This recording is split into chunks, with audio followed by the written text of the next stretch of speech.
അല്ലാഹുവിന്റെ റസൂൽ പറയുകയാണ്, ലോകാവസാനം സംഭവിക്കുകയില്ല. അറേബ്യൻ ഉപഭൂഖണ്ഡം മുഴുവനും പച്ചയുള്ള കൃഷിയും പച്ചപ്പും വെള്ളവുമുള്ള സ്ഥലമായി മാറുന്നതുവരേക്കും ലോകാവസാനം നടക്കില്ലെന്ന് ലോകത്തിന്റെ ഗുരു മുഹമ്മദ് റസൂലുള്ളാഹി സ്വല്ലല്ലാഹു അലൈഹി വസല്ലം. അറബ് രാജ്യങ്ങൾ പച്ചപിടിക്കും എന്ന് നിബിതങ്ങൾ ആദ്യം അത് പറഞ്ഞത് തബൂക്കിനെ കുറിച്ചാണ്.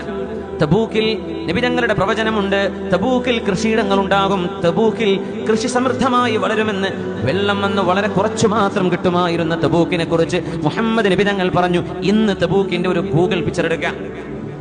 തബൂക്ക് സൗദി അറേബ്യയിലാണ്, ജോർഡാനിന്റെ ഭാഗത്ത്. ഒരു ഗൂഗിൾ എർത്ത് എടുക്കുക, ഒന്ന് സൗദി അറേബ്യ സൂം ചെയ്യുക. സൗദിയുടെ നോർത്ത് വെസ്റ്റിലേക്ക് ഒന്ന് മൂവ് ചെയ്താൽ തബൂക്ക് കിട്ടും. തബൂക്കിനെ ഒന്ന് സൂം ഇൻ ചെയ്താൽ അവിടെ കാണുന്ന മനോഹരമായ വൃത്താകൃതിയിൽ ആയിരക്കണക്കിന് ഹെക്ടറുകൾ കൃഷിയിടങ്ങൾ നമുക്കിന്ന് കാണാൻ കഴിയും. ആയിരക്കണക്കിന് ഹെക്ടറുകൾ കൃഷിയിടങ്ങളുണ്ട് അവിടെ, പച്ചയായ റൗണ്ടുകളായി.